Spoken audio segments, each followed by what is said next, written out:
Hello दोस्तों, नमस्कार। आज हम बात करेंगे आर ओ के प्रीवियस ईयर पेपर। ठीक। और ये 2014 का पेपर है, सामान्य हिंदी का। ठीक। बिना किसी देरी के, बिना किसी इधर उधर की बातों के हम डायरेक्ट टॉपिक को डिस्कस करेंगे। और ये वीडियो करीब करीब 30 से 35 मिनट की रहेगी। और इस वीडियो को 2x स्पीड पे देख लेना, जल्दी देख लोगे। ठीक है ना। और अंतिम समय में केवल आप एक काम करो, वो है रिवीजन। ठीक है। रिवीजन के बाद आप कुछ भी नहीं करने ना। इसके साथ देखो, रिवीजन करो जो आपने पढ़ा है, और इसके साथ जो है ना, ये प्रीवियस ईयर देख लो। इसके बाद आप कुछ भी मत करना और आराम से पेपर दे आना। पेपर अच्छा जाएगा, ये मेरी आशा है। ठीक। आगे बात करते हैं क्वेश्चन नंबर 1 के बारे में। ठीक। हाँ, एक चीज़ और, अगर वीडियो अच्छी लगे वीडियो को लाइक कर देना और चैनल को सब्सक्राइब कर लेना अगर चैनल पे पहली बार आए हैं तो। ठीक। क्वेश्चन नंबर यहाँ पर पहला कह रहा है, और ये कह रहा है घोड़ा का जो पर्यायवाची नहीं है। ठीक। घोड़ा का पर्यायवाची ये सी नहीं है। ठीक। बाकी घोड़ा का पर्यायवाची बाज ही होता, तुरंग होता, हाय होता। ठीक। और होटक होता। इसमें जो है घोड़ा के पर्यायवाची देख लेते हैं। और यहाँ व्याख्या, शार्दुल जो है ये घोड़ा का पर्यायवाची नहीं होता है, जबकि शार्दुल जो है ये शेर का पर्यायवाची होता है। ठीक है ना। काहे का? शेर का पर्यायवाची होता है। और इसके बाद बात करें घोड़ा के पर्यायवाची की, तो ये बाज होता, तुरंग होता, हाय होता। ठीक। घोड़ा के पर्यायवाची शब्द होते हैं। यहाँ कह रहा है शार्दुल का पर्यायवाची सिंह या शेर होता है। और शार्दुल के अन्य पर्यायवाची की बात करें तो मृगराज होता, केसी होता, नाहर होता और केहरी होता। ठीक। केहरी भी कई लोगों के नाम देखे होंगे, सुने होंगे। केहरी जो शेर का पर्यायवाची होता है। नेक्स्ट क्वेश्चन कह रहा है मीनाक्षी का पर्यायवाची क्या होगा। ये क्वेश्चन विवादित रहा है। ठीक है ना। तो बाकी मीनाक्षी के पर्यायवाची ऑप्शन ए सुंदरी होता, और मीनाक्षी का पर्यायवाची ये जो है माँ दुर्गा को भी बोलते हैं। ठीक। आगे बात की जाए तो यहाँ पे बात की जा रही है मीनाक्षी का पर्यायवाची सुंदरी होता है और दुर्गा होता है। ठीक। मीनाक्षी का आशय मीन की तरह आंख वाली से आशय होता है। और आयोग ने इस उत्तर को, इसका जो उत्तर है ऑप्शन ए और ऑप्शन बी दोनों माना। ठीक। तो आगे बात करते हैं क्वेश्चन नंबर 3 के बारे में। क्वेश्चन नंबर 3 कह रहा है कि नाग का पर्यायवाची नहीं है। ठीक। नाग का पर्यायवाची तुरंग नहीं होता। तुरंग घोड़े का पर्यायवाची होता है। बाकी नाग के पर्यायवाची की बात करें, सर्प होता, आह होता और विषधर होता। ठीक। आगे बात करते हैं, और यहाँ पे बात की जा रही है नाग का पर्यायवाची जो है तुरंग नहीं है। ठीक। तुरंग घोड़े का पर्यायवाची होता है। बाकी तुरंग का पर्यायवाची ये जो घोड़ा होता है, और तुरंग के अन्य पर्यायवाची होते हैं अश्व होता, घोटक होता, हाय होता, वाज होता, रवि सुत होता और सैंधव होता। ठीक। जबकि सर्प जो है, सर्प, आहे और विषधर, ये तीनों जो है नाग के पर्यायवाची होते हैं। ठीक। आगे बात करें तो आगे देखते हैं दैत्य का पर्यायवाची नहीं है। ठीक। दैत्य के पर्यायवाची की बात करें तो ये भूसुर, ये जो दैत्य का पर्यायवाची नहीं होता है। दैत्य का पर्यायवाची राक्षस होता है, दैत्य का पर्यायवाची दानव होता है, और दैत्य का पर्यायवाची जो है ये निशाचर होता है। ठीक। दैत्य का पर्यायवाची राक्षस होता, दानव होता और निशाचर होता। आगे बात करते हैं इसकी व्याख्या। दिए गए विकल्पों में दैत्य का पर्यायवाची जो है या पर्याय भूसुर नहीं होता है। ठीक। बाकी बात करें, जबकि अन्य तीनों विकल्प जो है दैत्य के पर्यायवाची होते हैं। और भूसुर का पर्याय जो है ब्राह्मण होता है, मतलब भूसुर का मतलब जो ब्राह्मण से है। और भूसुर के अन्य पर्यायवाची की बात करें तो द्विज होता, आई मीन ब्राह्मण के अन्य पर्यायवाची जो है ये द्विज होता, महिषुर होता, भूदेव होता, विप्र होता। ठीक। द्विज होता, महिषुर होता, भूदेव होता और विप्र होता। आगे बात करते हैं रूख के पर्यायवाची की। शब्द का नाम है रूख। क्या है? रूख। तो रूख का पर्यायवाची ये विटप होता है। ठीक। और इसकी व्याख्या देखते हैं।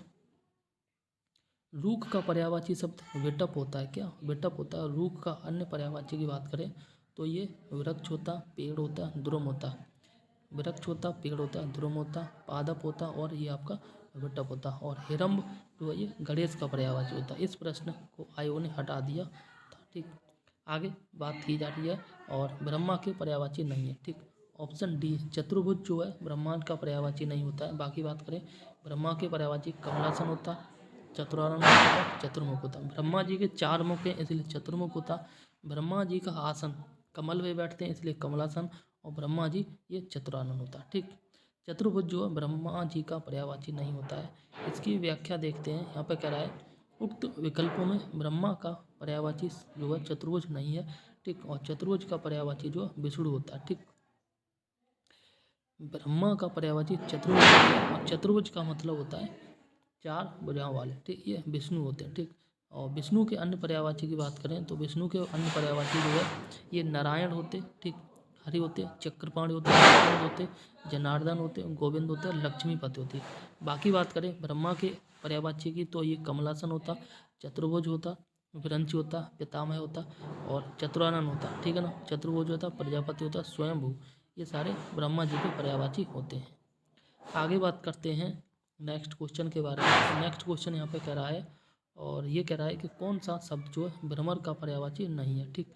भ्रमर का पर्यायवाची की बात करें सलभ जो है भ्रमर का पर्यायवाची नहीं होता है। भ्रमर का पर्यायवाची चंचरीक होता है, भ्रमर का पर्यायवाची सिलीमुख होता और भ्रमर का पर्यायवाची जो है ये मिलिंद होता, ठीक। आगे बात करते हैं सलभ जो है ये भ्रमर का पर्यायवाची नहीं होता है। और भ्रमर के पर्यायवाची की बात करें तो चंचरीक होता, अल्य होता, ठीक, मिलिंद होता और आपका जो है सिलीमुख होता, सारंग होता। और सिलीमुख जो है बाण का भी पर्यायवाची होता है। सिलीमुख भ्रमर का पर्यायवाची होता है और सिलीमुख जो है बाण का भी पर्यायवाची होता है। बाण के अन्य पर्यायवाची की बात करें तो विसिक होता, सक्ष, सर होता और नाराज होता, ठीक। बाण के पर्यायवाची की बात करें विसिक होता, सर होता, नाराज होता, जबकि सलभ जो है सलभ का पर्याय पतंगा होता, ठीक। आगे बात करते हैं नेक्स्ट क्वेश्चन कह रहा है इंद्र का पर्यायवाची नहीं है। इंद्र का पर्यायवाची जो है ये गणाधिप नहीं है, ठीक। इंद्र का पर्यायवाची गणाधिप नहीं है। वही बात करें उक्त विकल्पों में इंद्र का पर्यायवाची गणाधिप नहीं है, जबकि अन्य तीनों विकल्प जो है पुरंदर, शक्र और मध्वा, पुरंदर, शक्र, मध्वा जो है इंद्र के पर्यायवाची है और गणाधिप जो है ये गणेश का पर्यायवाची होता है। हिरण्यगर्भ का पर्यायवाची शब्द है। हिरण्यगर्भ का पर्यायवाची ये ब्रह्मा होता है। बाकी विष्णु, महेश और गणेश ये हिरण्यगर्भ का पर्यायवाची नहीं होता, ठीक।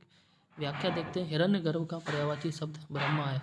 हिरण्यगर्भ का पर्यायवाची शब्द ब्रह्मा है। ब्रह्मा के अन्य पर्यायवाची की बात करें तो इसमें जो है आपका पितामह होता, स्वयंभू होता, चतुरानन होता, सृष्टा होता, प्रजापति होता, कमलासन होता, ठीक।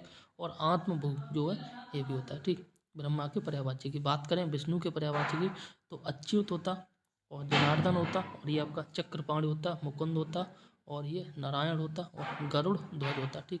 वही बात करें महेश के पर्यायवाची की बात करें तो शिव होता, उमापति होता, महादेव होता, पुत्र पुत्र पुरारी होता, देवाधिप देव होता, मद नारी होता, ठीक है। महेश के पर्यायवाची महेश जो है शंकर भगवान को बोलते हैं, ठीक। वही बात करें यहाँ पर मद नार होता, चंद्रमौल होता, आदि, ठीक। गणेश के पर्यायवाची की बात करें तो हेरम होता, गणेश का पर्यायवाची हेरम होता। विघ्न विनाशक होता, गणपत होता, लंबोदर होता और एकदंत होता, विनायक होता और आपका गजानन होता, ठीक। नोट यहाँ पे कह रहा है आयोग ने इस प्रश्न का उत्तर ए माना था। ए और बी अर्थात ब्रह्मा और विष्णु दोनों माना, मतलब ये क्वेश्चन विवादित रहा था ए भी। हिरण्यगर्भ का जो आंसर आयोग ने ए, ऑप्शन ए और ऑप्शन बी दोनों माना था, विष्णु और ब्रह्मा, ठीक। आगे देखते हैं क्वेश्चन नंबर 10 के बारे में। तो क्वेश्चन नंबर यहाँ 10 कह रहा है कौन सा शब्द जो है दास का पर्यायवाची नहीं होता। दास मतलब एक तरह से नौकर होता है, तो यहाँ पर अनुचर, परिकर, भृत्य और सेवक, ठीक है ना। ये क्वेश्चन भी आपका विवादित रहा है और आयोग ने इस प्रश्न को हटा दिया था। बाकी देखते हैं उक्त प्रश्न मतलब ये जो प्रश्न में दास का पर्यायवाची जो परिकर भी होता है, ठीक। जबकि अन्य तीनों जो है अनुचर, भृत्य और सेवक जो है दास के पर्यायवाची हैं, ठीक।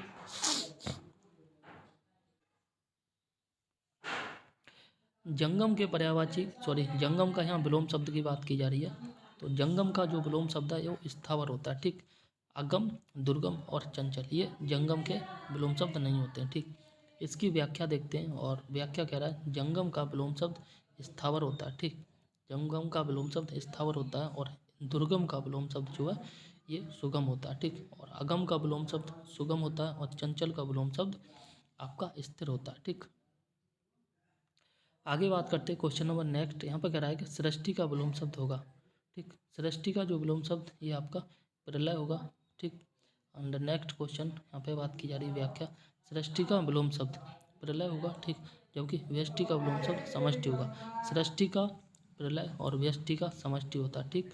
शेष विकल्प असंगत है, ठीक। इप्सित का विलोम शब्द होगा, ये आपका अनिप्सित होता है। ठीक, क्या होगा? अनिप्सित। आगे बात करते हैं इसकी व्याख्या के बारे में। व्याख्या की देखते हैं तो इप्सित का विलोम शब्द अनिप्सित होगा, शेष विकल्प तर्कसंगत नहीं है। ठीक, नेक्स्ट क्वेश्चन कह रहा है, और ये कह रहा है साहचर्य का विलोम। क्या? साहचर्य का विलोम जो है ये आपका होगा अलगाव। साहचर्य इकट्ठा जुड़ना, और अलगाव का मतलब होता है अलग हो जाना। ठीक, साहचर्य का विलोम जो अलगाव होता है, और असहयोग का विलोम सहयोग होता है, वैमनस्य का विलोम जो है सौमनस्य होता है। एक बार दोबारा, साहचर्य का विलोम अलगाव होता, सही असहयोग का विलोम सहयोग होता, और वैमनस्य का विलोम जो है ये सौमनस्य होता। ठीक, आगे बात करें तो यहाँ बात की जा रही है विराट के विलोम की। विराट का विलोम ये आपका क्षुद्र होगा। ठीक, क्या होगा? क्षुद्र होगा। विराट का विलोम क्षुद्र होता है, जबकि बृहद का विलोम जो है ये लघु होगा, एवं छोटापन का विलोम बड़ापन। विराट का विलोम क्षुद्र होगा, बृहद का विलोम लघु होगा, छोटापन का विलोम ये आपका बड़ापन होगा। ठीक, आगे बात करें तो स्पर्श का विलोम की बात करें तो स्पर्श का विलोम जो है ये अस्पर्श होगा। ठीक है, नेक्स्ट क्वेश्चन देखते हैं। स्पर्श का विलोम अस्पर्श होगा, शेष विकल्प असंगत हैं। अज्ञ के विलोम की बात करें तो अज्ञ का विलोम जो है विज्ञ होगा। ठीक, अज्ञ का विलोम विज्ञ होगा, इंपॉर्टेंट है, याद कर लेना। ठीक है, एग्जाम में आया हुआ है, हालांकि ये सारे क्वेश्चन एग्जाम में आए हुए हैं। अज्ञ का विलोम जो है विज्ञ होता है, और सर्वज्ञ का विलोम जो है ये आपका अल्पज्ञ होगा। ठीक, नेक्स्ट क्वेश्चन कह रहा है गौरव का विलोम। गौरव का विलोम लाघव होता है। ठीक, बाकी देखते हैं इसकी व्याख्या। गौरव का विलोम लाघव होता है, और लघु का विलोम दीर्घ होगा। गौरव का विलोम लाघव होगा, लघु का विलोम दीर्घ होगा, और इसी प्रकार जो है लघुता का विलोम आपका दीर्घता होगा। ठीक, आगे बात कर रहा है क्वेश्चन नंबर 19। यहाँ पे कह रहा है कि बहिरंग शब्द का विलोम होगा। तो बहिरंग शब्द का विलोम जो है ये अंतरंग होगा। ठीक, व्याख्या में कह रहा है बहिरंग शब्द का विलोम अंतरंग होगा, शेष विकल्प असंगत हैं। ठीक, क्वेश्चन नंबर 20 कह रहा है और ग्रस्त का विलोम होगा। तो ग्रस्त का विलोम ये मुक्त होगा। ठीक, इसकी व्याख्या देखते हैं। ग्रस्त का विलोम विलोम होगा, ग्रस्त का विलोम जो है मुक्त होगा, और ग्राहा का विलोम अग्राहा होगा, और लुप्त का विलोम प्रकट होगा। इसी प्रकार मुक्त का विलोम बद्ध होगा। एक बार दोबारा, ग्रस्त का विलोम आपका मुक्त होगा। ठीक, और ग्राहा का विलोम अग्राहा होगा, लुप्त का विलोम प्रकट होगा, और मुक्त का विलोम ये आपका बद्ध होगा। ठीक, नेक्स्ट क्वेश्चन कह रहा है, यहाँ पे बात की जा रही है वाक्य एवं वर्तनी अशुद्धियों के बारे में। ठीक, क्वेश्चन नंबर 21 सॉरी। तो इसका जो सही आंसर होगा ऑप्शन डी होगा, मेरे घर के पास हलवाई की एक दुकान है। ठीक, बाकी के यहाँ पर जो है गलत है। ठीक है ना, देख लेना। एंड नेक्स्ट क्वेश्चन की बात करते हैं। यहाँ पे बात की जा रही है उक्त दिए गए चारों वाक्यों में शुद्ध वाक्य मेरे घर के पास हलवाई की एक दुकान है। ठीक, नेक्स्ट क्वेश्चन कह रहा है निम्नलिखित वाक्यों में शुद्ध वाक्य की बात जांच कीजिए। ठीक है, कृष्ण के अनेक नाम है। ठीक, जहाँ शुद्ध और अशुद्ध वाक्य में अनेकों आ जाए वो गलत होता है। ठीक, अनेकों कभी यूज नहीं होता, उसकी जगह हमेशा और हमेशा अनेक शब्द यूज होता है। यहाँ भी अनेकों और यहाँ भी अनेकों, तो इसलिए तीनों ऑप्शन गलत हैं। नेक्स्ट क्वेश्चन कह रहा है श्री कृष्ण के अनेक नाम है, यही शुद्ध वाक्य। ठीक, नेक्स्ट क्वेश्चन कह रहा है निम्नलिखित वाक्यों में शुद्ध वाक्य। ठीक, शुद्ध वाक्य की बात करें तो ऑप्शन बी है, देखो फूलों पर भंवरे गुंजार कर रहे हैं। भिनभिनाती मक्खियाँ, इसलिए ये गलत हो गया। भंवरे गुजारते, ये भी गलत है। और यहाँ पर भौने भिनभिना रहे हैं, ये भी गलत है। ठीक, इसकी व्याख्या देखते हैं। दिए गए चारों विकल्प शुद्ध हैं। वाक्य देखो, दिए गए चारों विकल्पों में शुद्ध वाक्य। ठीक है ना, ये है शुद्ध वाक्य, देखो फूलों पर भंवरे गुंजार कर रहे हैं। ठीक, नेक्स्ट क्वेश्चन कर रहा है निम्नलिखित वाक्यों में शुद्ध वाक्य। ठीक, ऑप्शन सी इसका शुद्ध वाक्य होगा, उसकी शंका का समाधान हो गया। ठीक, क्या उसकी शंका का समाधान हो गया। आगे बात की जा रही है क्वेश्चन नंबर 25 के बारे में। क्वेश्चन नंबर 25 कह रहा है शुद्ध संयुक्त वाक्य का उदाहरण है। ठीक, ऑप्शन सी इसका सही है, मुझे परीक्षा देनी है। ठीक है, मैं गोरखपुर जा रहा हूँ। ठीक, मुझे परीक्षा देनी है और मैं गोरखपुर जा रहा हूँ, ये शुद्ध है। तो बाकी के ये गलत है। ठीक, नेक्स्ट यहाँ पे व्याख्या देख लेते हैं।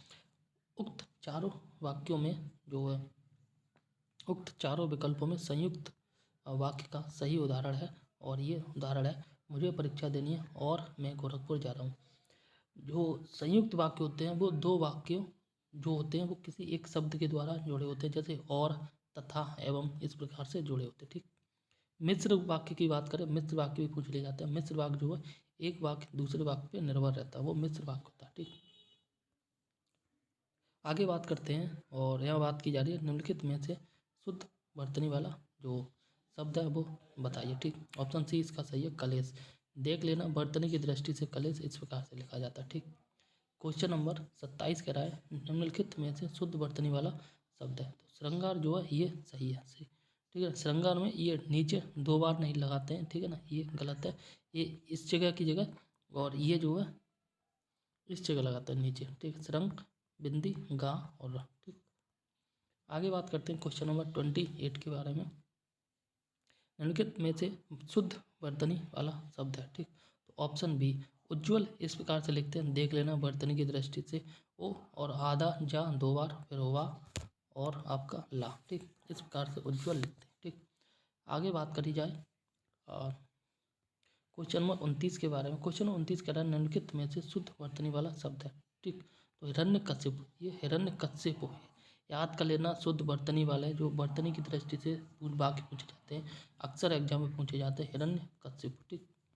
आगे बात करते हैं और यहाँ पे देखते हैं दिए गए वाक्यों में शुद्ध वर्तनी वाला शब्द है हिरण्यकशिपु होता है शुद्ध वर्तनी वाला वाक्य। ठीक।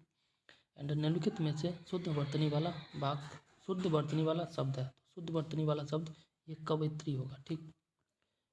नेक्स्ट क्वेश्चन कह रहा है और कनिष्ठिका और मध्यमा के बीच वाली उंगली को क्या कहते हैं। तो कनिष्ठिका और मध्यमा के बीच वाली उंगली को जो अनामिका बोलते हैं। क्या? अनामिका। कनिष्ठिका मध्यमा के बीच की उंगली को अनामिका बोलते हैं। नेक्स्ट क्वेश्चन कह रहा है जिसके पेट में माँ ने रस्सी बांध दी हो, ठीक, उसे कहते हैं, तो उसे जो हम कहते हैं दामोदर। ठीक। और यहाँ बात की, देखो दाम का मतलब होता है रस्सी और उदर का मतलब होता है पेट। ठीक। तो जब इसको मिलाएंगे तो ये बन जाएगा दामोदर। ठीक। तो ये कृष्ण भगवान के लिए शब्द यूज हुआ है। पीछे पीछे चलने वाला वाक्यांश के लिए एक शब्द ये होता है अनुचर, अनुगामी होता है। ठीक। ये होता है अनुगामी। ठीक। इसकी व्याख्या कर रहा है पीछे पीछे चलने वाला वाक्यांश के लिए एक शब्द अनुगामी होता है। नोट, प्रश्न आयोग ने इस प्रश्न का उत्तर ए और बी दोनों माना, अर्थात अनुगामी और अनुचर दोनों माना। ठीक। नेक्स्ट क्वेश्चन कह रहा है क्वेश्चन नंबर 34 कि जिसकी कोई कीमत न हो सके, जिसकी कोई कीमत न हो सके वाक्यांश के लिए एक शब्द है, तो ये होगा आपका अमूल्य। ठीक। जिसकी कोई भी कीमत नहीं होती है वो होता है अमूल्य। जिसकी कोई कीमत न हो सके वाक्यांश के लिए एक शब्द अमूल्य होता है और जिसकी बहुत कीमत हो ये बहुमूल्य होता है। ठीक। थोड़ा नपा तुला, थोड़ा नपा तुला भोजन करने वाले को ये बोलते हैं मिताहारी। ठीक। क्या बोलते हैं? मिताहारी। ठीक। नेक्स्ट इसकी व्याख्या कह रहा है थोड़ा नपा तुला भोजन करने वाले के लिए एक वाक्यांश मिताहारी होता है, जबकि कम खर्च करने वाले को मितव्ययी बोलते हैं। ठीक। क्वेश्चन नंबर 36 कह रहा है गुरु के समीप रहकर अध्ययन करने वाले को ये बोलते हैं अंतेवासी। ऑप्शन डी इसका सही होगा। ठीक। इसी प्रकार से यहाँ व्याख्या देखते हैं गुरु के समीप रहकर अध्ययन करने वाला के लिए एक शब्द अंतेवासी होता है और इसी प्रकार विद्या को चाहने वाला हो उसे विद्यार्थी बोलते हैं। ठीक। और गुरु का अनुकरण करने वाले को शिष्य, गुरु का अनुकरण करने वाले को शिष्य बोलते हैं, विद्या को चाहने वाले को ये विद्यार्थी बोलते हैं और गुरु के समीप अध्ययन करने वाले को जो है ये क्या बोलते हैं? अंतेवासी। ठीक।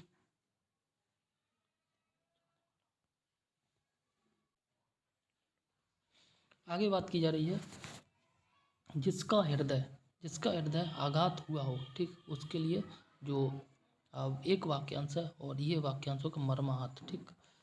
जिसके हृदय पर आघात हुआ हो उसके लिए एक वाक्य मर्माहत होता है। वही बात करें जो अपने पद से हटाया गया हो, ठीक, तो उसके लिए जो सही ऑप्शन होगा, सही आंसर होगा वो होता है पदच्युत।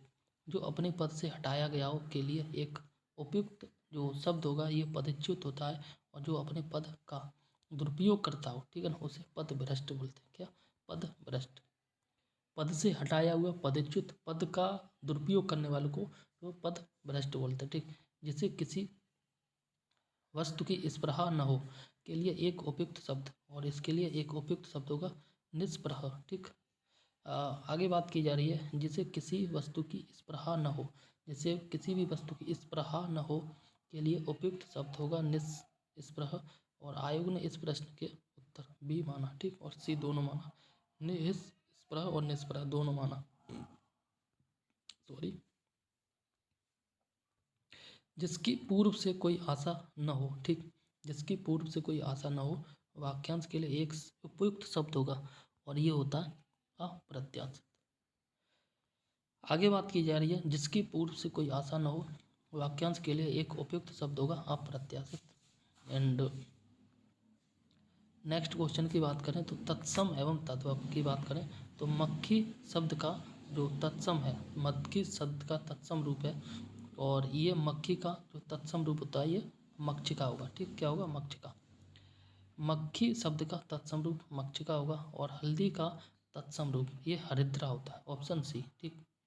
आगे बात करते हैं, हल्दी का तत्सम रूप ये आपका हरिद्रा होगा, ठीक, और शेष विकल्प जो तर्क संगत नहीं है। उल्लास शब्द का तत्सम रूप जो ये आपका उल्लास होगा, ठीक, क्या होगा, उल्लास। आगे बात की जा रही है, उल्लास शब्द का तत्सम रूप उल्लास होगा और हंसी का तत्सम ये आपका हास्य होगा, ठीक। आगे बात करते हैं, नेक्स्ट क्वेश्चन 44, नारियल शब्द का तत्सम रूप ये नारकेल होगा, क्या होगा, नारिकेल। आगे बात करी जा रही है, नारियल शब्द का तत्सम रूप नारिकेल होता है। आयोग ने इस प्रश्न ए और सी नारकेल और नारिकेल दोनों माना, लेकिन उचित जो है ये नारियल का तत्सम नारिकेल होता है, ठीक। आगे बात करें, सींग का जो तत्सम रूप है ये आपका होगा श्रृंग, और श्रृंग हमेशा इसी प्रकार से लिखते हैं, ठीक है ना, बात करिए श्रृंगाल वाले श्रृंग या फिर यहाँ पे, ठीक। सींग का तत्सम, सींग का तत्सम श्रृंग होता है। निम्नलिखित में से कौन सा शब्द जो है तद्भव नहीं है, तो तद्भव जो नहीं है वो है साय, ठीक। आगे बात करते हैं, दिए गए विकल्पों में तद्भव शब्द जो साय नहीं है, और जबकि द्वार गृहस्थी एवं पाँव जो है तद्भव शब्द है, ठीक। आगे बात करते हैं, एकल शब्द, एकल शब्द का तद्भव रूप, एकल शब्द का तद्भव रूप जो है अकेला होगा, ठीक। एकल शब्द का तद्भव रूप जो अकेला होता है। वही बात करें करपट शब्द का तद्भव रूप की, तो ये आपका कपड़ा होगा, क्या, कपड़ा होगा। करपट शब्द का तद्भव रूप ये का कपड़ा होता है। कैवर्त, कैवर्त शब्द का तद्भव रूप ये आपका जो है केवट होगा, ठीक। कैवर्त का तद्भव रूप केवट होगा। यहाँ बात की जा रही है गृध्र, गृध्र शब्द का तद्भव रूप, तो ये आपका होगा गीध, क्या होगा, गीध। गृध्र शब्द का तद्भव रूप गीध होगा। आगे बात करते हैं विशेष एवं विशेषण के बारे में, तो विशेषण जिस संज्ञा की विशेषता बताता है उसे क्या कहते हैं। विशेषण जो है जिस संज्ञा या सर्वनाम की विशेषता बताते हैं उसे जो है विशेष कहते हैं, ठीक। आगे बात की जा रही है विशेषण जिस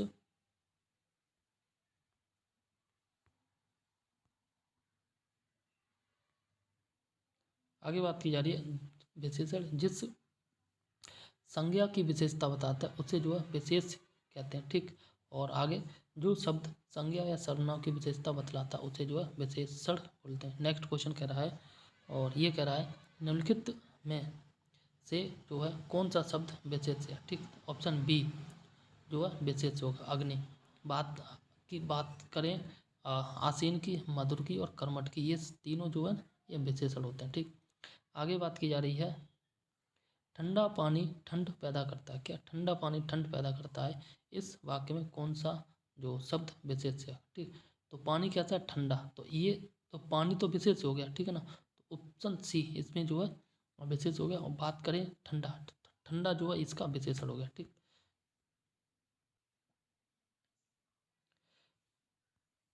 आगे बात करते हैं क्वेश्चन नंबर 54 के बारे में, तो यहाँ पर बात की जा रही है निम्नलिखित में से कौन सा शब्द जो है विशेष है, ठीक। तो अन्न अनासक्ति जो है ये विशेष शब्द है। उक्त विकल्पों में विशेष शब्द अनासक्ति है, यह संज्ञा शब्द है, ठीक। और जबकि अनासक्त शब्द जो है इसका विशेषण है। आगे बात करें क्वेश्चन नंबर 55, निम्नलिखित में से कौन सा शब्द विशेष है, तो विशेष शब्द की बात करें ऑप्शन डी विषाद जो है ये विशेष है, ठीक। बात करें पौष्टिक, भावुक और पाठकीय, पौष्टिक, भावुक और पाठकीय ये आपके विशेषण शब्द हैं, ठीक। क्वेश्चन नंबर 56 कह रहा है, और ये कह रहा है धुंधला शब्द का विशेषण होगा, क्या, धुंधला शब्द में विशेषण होगा, ठीक। तो धुंधला शब्द में जो गुणवाचक विशेषण होगा, धुंधला शब्दों में गुणवाचक विशेषण होगा। गुणवाचक विशेषण के अन्य जो उदाहरण हैं वो काला होगा, सफ़ेद होगा, मोटा होगा, पतला होगा, गरीब होगा, खट्टा मीठा आदि सारे के सारे गुणवाचक विशेषण के उदाहरण हैं। और यहाँ बात की जा रही है सरीखा। क्या सरीखा शब्द में विशेषण है, तो सरीखा शब्द में जो है ये गुणवाचक विशेषण होगा। क्या गुणवाचक विशेषण होगा, ठीक।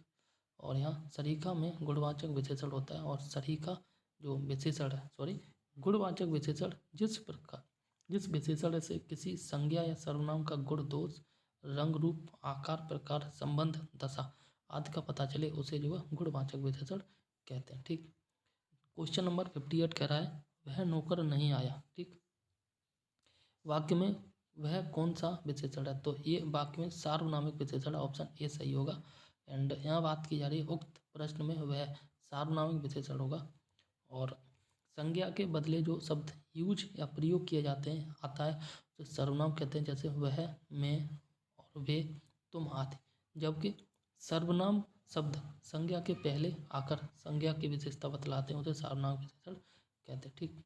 क्वेश्चन नंबर 59 कह रहा है तीसरा शब्द में विशेषण होगा। तीसरा शब्द में जो क्रमवाचक विशेषण होगा, ठीक। देखो यहाँ पे इम्पोर्टेंट है, यहाँ से एक क्वेश्चन 100% बनेगा, ठीक है ना। जैसे तीसरा शब्द में क्रमवाचक विशेषण होता है, इसका उदाहरण होगा पहला, दूसरा, तीसरा, चौथा, पांचवा, ठीक है ना। वही बात करें गणनावाचक विशेषण में तो इसमें आएगा 1, 2, 3, 4, 5, 6, ठीक। और आवृत्ति वाचक विशेषण में जो है दुगुना, तिगुना, चौगुना होगा। एक बार दोबारा मैं बोलता हूँ, क्रमवाचक विशेषण में जो तीसरा, चौथा, पांचवा होता है, गणनावाचक में सिंपल गिनती करते 1, 2, 3, 4, 5, और आवृत्तिवाचक विशेषण में जो 2 गुना, 3 गुना, 4 गुना, 5 गुना ये सब आएगा, ठीक। क्वेश्चन नंबर नेक्स्ट और लास्ट क्वेश्चन नंबर 60 है और यहाँ बात की जा रही है चौथाई। चौथाई शब्द में विशेषण है, ठीक है ना। तो इसमें जो है ये अपूर्णांक बोधक विशेषण है। और यहाँ पे इसकी व्याख्या देखते हैं। चौथाई शब्द अपूर्णांक बोधक विशेषण है। अपूर्णांक बोधक विशेषण जिससे पूर्ण संख्या के किसी एक भाग का बोध हो उसे अपूर्णांक बोधक विशेषण कहते हैं। जैसे 1.25, ठीक है ना, 10.5, चौथाई और तिहाई आदि।